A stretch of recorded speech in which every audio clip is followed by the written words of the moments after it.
Hey guys, so it's time for my weekly check-in on Sparkswap. But for my friends who are more into Splinterlands, I did post a video about that. But let's go ahead and go over what's going on in Sparkswap and show you how to use their bridge. Okay, so our 404s, they have gone down a little bit. So as you can see here, we're down to $34. They did mint at $30. I still own 4 NFTs, and my rewards are up to $5. You did see last time that my rewards were going up. Also, as you know, I've been going into getting more of these tokens. So if we go over here to the trade and then the exchange, you can see that we're currently at 4.6 tokens. Now that means we need to get 4.36 to get one more NFT. And as you know, I went over one of my strategies last time. So let's go ahead and see if we can pull this off. So the first thing we're going to do is we're going to go back to our Spark 404s and we're going to claim our $5 worth of rewards. Now this comes in the token, the Spark 404 token. So we're going to go ahead and do this claim. We're going to pull this down and confirm. And then once that goes through, we can go check our token supply. Now let's go ahead and go to our farms. Now remember, in our farming positions, we're doing 2 of these farms going into the 404s to better support me. One is obviously, and that one is complete, is my B-Spark PLS pool. This one right here is still earning a good 143%. I earned another $6 since in 1 week on only $150 in here. At some point, I might want to start putting these into something else within the here. Maybe putting it into the stablecoin pair. Maybe buying Ethereum. Maybe buying something else like Pulse if we're reaching the bottom of that coin. But for now, we're going to keep putting it into 404s. Now, why are we going to keep putting it into 404s? Because while 404s are near mint price, while they still haven't had their newest utility added to them, if I can pick up good percentages of these tokens, it feels like the right move to me. Because $5, $10, that's almost a third of an NFT. So, and it's also showing you guys that you can do something very, very unique with these Spark 404 NFTs. You can average into ownership on them. You can also even speculate on them going up by other people doing this when you see it at a low, even putting a smaller amount of money into it because you're buying a token, and once you have a whole token, you get an NFT. All right, so we did our 2 claims on the ones that we're going to be putting into the 404 tokens. So now we're going to go over here to the where are we going to go? To the trade. We're going to go to exchange. All right, we're going to go to the Spark 404 token. Now, as you can see, I had that $5 reward come in, and that pushed me up to 4.79 tokens. So we're going to get probably pretty darn close to this token and getting this. So what we're going to be doing is we're going to be taking this 211 Spark and we're going to be swapping that into Spark 404. Now what this is going to end up doing when you see here is it's going to end up going from Spark to Wrap Pulse to B-Spark to Spark 404. So me making a transaction like this and picking up 2.9 tokens, which is going to push us over 5, so we should see another NFT by the end of this video. Pretty exciting. Is it is supporting the B-Spark peg and moving it up. Now, one thing I want to just double check before I do this, I do want to, and I could do this trade, but I can just let the system do it all in once. Am I still getting more B-Spark than Spark? Yes. 218 is becoming 252. Let me zoom in a little here so you guys can see these numbers a little bit better.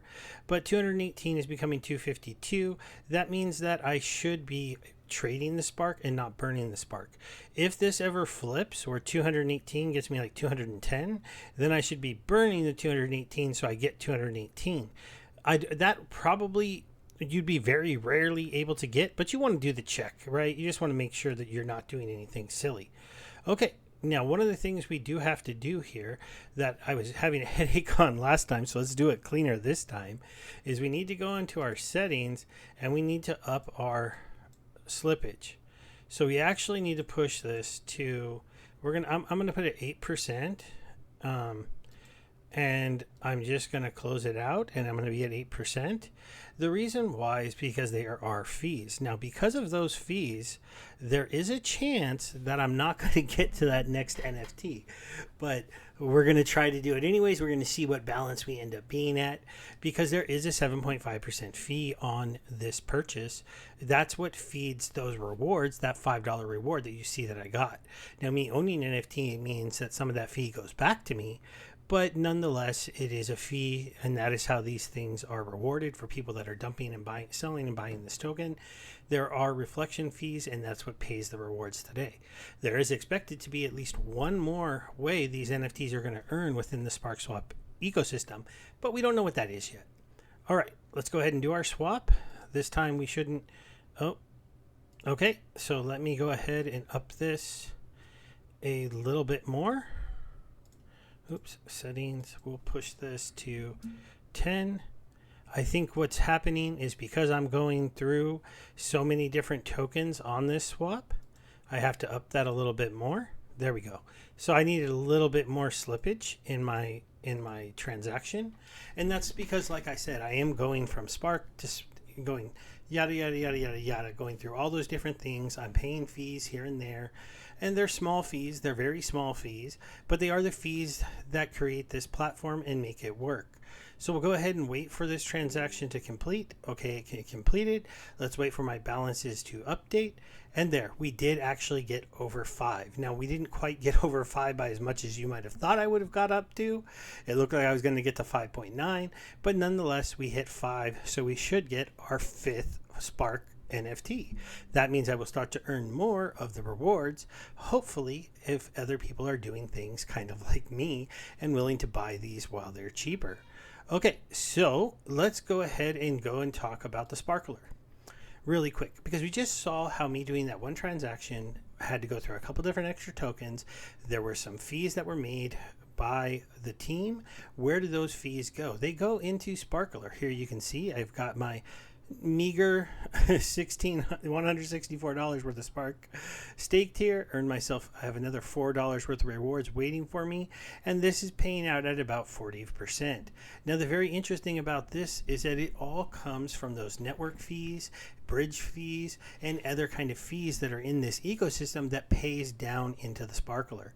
Now, eventually, the Spark token is going to not be issued anymore, and we're going to live in a world where the network fees for the trading does all the stuff, and the other things are there. And my daughter Emily is next to me, and so she's like sneaking into the camera for a second, guys, and then I'm going to ask her to leave so I can finish my video. No, my hair's wet. Yeah, they were outside playing a little bit in the water. Okay, you gotta go now. I want to show all my swimsuit. No, you have to go. No. Emily, you have to go. You okay? Go. You're gonna mess up my whole video. Go. Love you. I love her, but she's a little kid. I can't have her showing her swimsuit off to you guys. Okay, now let's go ahead and just, as you can see, the big thing about this, even though my stakes are small, this one here was only 85 cents, earned me $1.20 over time. You will earn more than you go, and you see I still have a long time going. Now, I do probably need to work on getting some bigger stakes in here while the token is down low, because I do think that we do have a good future in Sparkswap, but there's just a lot going on in this ecosystem and all ecosystems right now, so you got to pick your battles on what you want to buy. Okay, so we did our first trade. We got that. Let's go ahead and go show you the bridge. So I finally figured out a way to get some money into crypto in a way where I won't have to pay very much fees and get them to the chains that I want, mostly BSC and Sparkswap.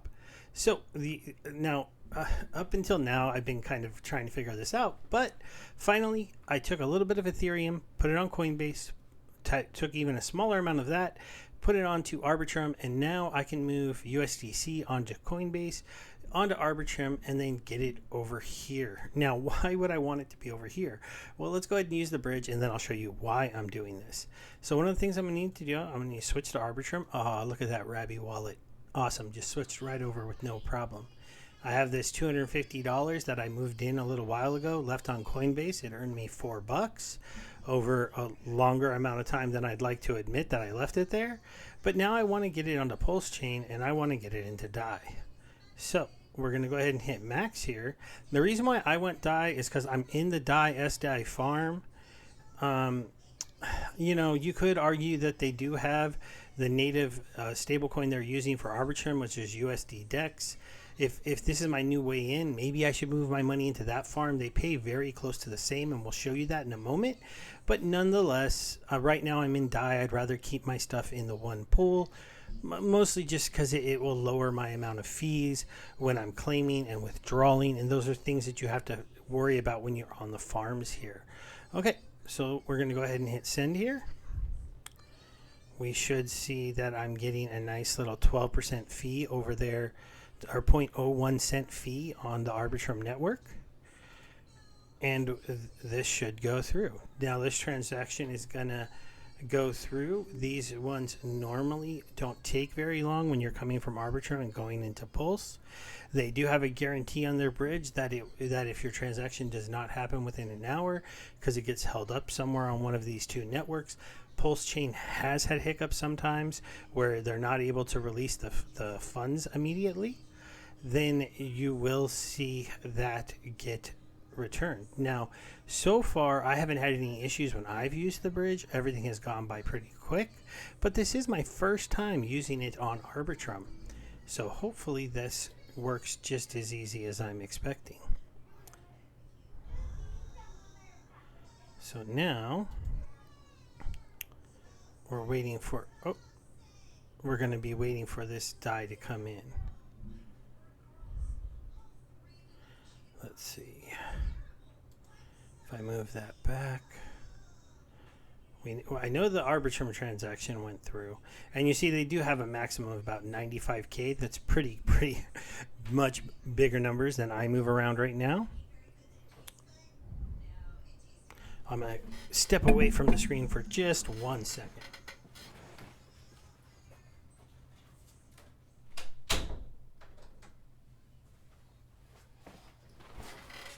Sorry, I don't know if that was hitting the mic or not, but my kids started listening to cartoons out there, and I just wanted to make sure that this, that I didn't have that hitting the microphone while we wait for this to finish. But while I'm waiting for this to finish, I'm going to go over here to my farms, and I'm going to review why I'm waiting, why I'm doing this. All right, so if we go into staked, you can see here this SDAI DAI pool is pretty much a stable coin. Now you do have to trust DAI, but DAI has changed a lot over the years, and I trust it a lot more, and it is paying out at 38%. If I look at the staked, the US DEX one, let me find that. So this is SDAI with US DEX Plus. This one's paying out at 33%. So the DAI one is paying a little bit more. It's the one that I'm currently in, and so it's the one that I'm going to be looking to stay in. Okay, let's go over to the exchange. Okay, we'll switch over to Pulse Chain here. Let's look at my tokens, and there it is. My DAI has moved over. So I have $249. I don't know exactly how long that took. If I would have stayed on the bridge page, I think it would have went a little bit quicker, but nonetheless, the money is here. Now, right now, I'm going to be putting $50 of this roughly into something else and $200 into the farm. So we're going to swap DAI for SDAI, right? So we have SDAI and DAI. We're going to be putting in around $100. That's going to get us 99 SDAIs. Well, SDAI is currently overpeg a little bit. That's interesting. So we're going to, we'll change this to a little bit more. We'll do 101. We'll do that swap. A little bit more going into the farm, an extra dollar compared to my other use case isn't a big deal. So we're going to close this out. I'll be buying one more Sparkswap for no. Actually, I'm going to be doing another video after this one on EMP Fusion, but I wanted to do my little update on my goings on Sparkswap and how it's working out for me, and that it's going to be my current stablecoin farm that I'm using because it's the safest one that I found for me to get a pretty good return on some stable coins. All right, now we're going to go to liquidity. We're going to add liquidity in DAI and SDAI. We'll do the max over here. I had a little bit of SDAI, I think, left over on my account from one of the times I've been doing my rewards. All right, we're going to sign and create this one.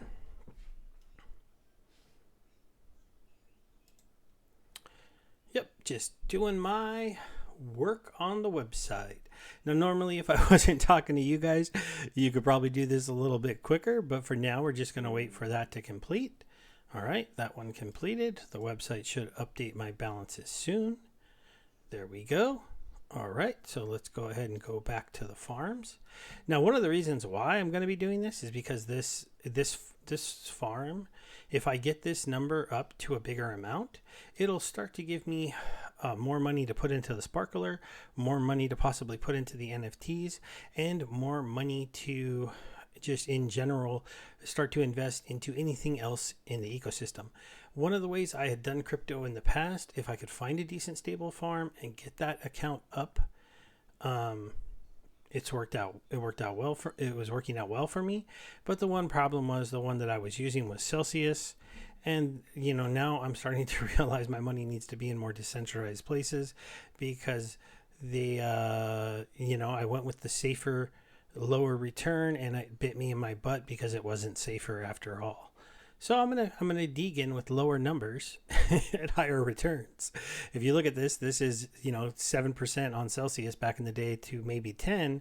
This is 3 times as much. So this amount of money is equivalent to me putting $1,000 on another platform when it comes to the amount of yield that I'm earning, or maybe even $2,000 after this deposit, because I'm going to be up to I think close to $500 or $600 in here. And so more close, like $2,000 on a platform that was paying 7%.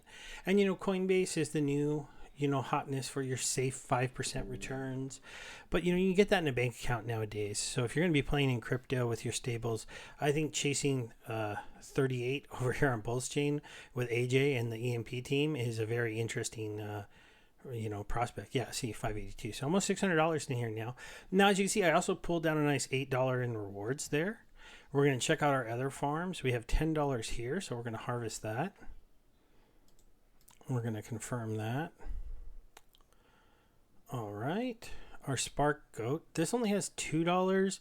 We're going to let that sit there for a little while. Maybe we'll claim this next week. And our Hex one is only at 3. So we're gonna look into maybe claiming that one next time. Well, actually, this one goes up really slow. No, we got some extra from those. All right. So what we're gonna do now is we're gonna come over here to the Sparkler, and we're gonna do a stake. Now, normally my DAI rewards go into DAI, but since I put that extra real world money in to that farm today, I'm going to put a little bit more into the Sparkler. So we're going to go ahead and do a max stake of $3.99 for a max of 365 days. This is going to get me an extra bonus on the shares, and the APR estimate is 148%. Now, one of the reasons why this estimate is so much larger than what they're seeing is because this is calculating what I should be getting over the entire time of this. Now, will I get every single dime that I'm expecting to get from this stake? Time will tell on that. But it's whether or not you believe AJ, who's been in the crypto ecosystem for over 10 years now, can keep his project running for 10 years. Can Pulse Chain and Sparkswap run for 10 years? Can a DEX run for 10 years? That's the bet you're taking. If it does, it's going to be very interesting when we get to the end and to see what Spark is worth when it isn't being issued anymore. And hopefully this is one of the top 2-3 DEXs in all of Pulse Chain, and things are just rocking, right? But we'll see what happens. All right, so now we're gonna see that stake should be sitting here at the bottom, right there. It is, it had been a good couple weeks since I did a stake. Mostly my stakes are from pretty much all of my staked coins are from money that I've earned on the site. So, I mean, it's not bad, $183. I am playing with a smaller bankroll. I'm starting to increase it, as you just saw. And when I earn this LP, you get to do other things with that can be a little bit more creative. Let's go ahead and go check out our Sparky 404. Let's see if we can find our new guy. All right, so I had this guy and this guy. I had two of these guys. Oh, okay. So I got a bronze type 1. A bronze type 1 is not a very good one. Eventually, I'm going to do a video where I go into burning these guys and moving them around a little bit. That'll probably be something I do in like a midweek video. But yep, we got ourselves another Sparky. You do want them to have more types to be more rare. Like these 2 6s, while these aren't super rare because they're bronze, they're 2 6s. This one right here, even though he's bronze, he's a 3-5. That's a really rare combo. And this guy's a silver. Silver's more rare than bronze, but he's a type 1, which really means that this 3-5 is almost more rare than this silver type 1. They're about equal, which is kind of funny the way that these things work out. All right, guys, that's it for the Sparkswap video. Bye.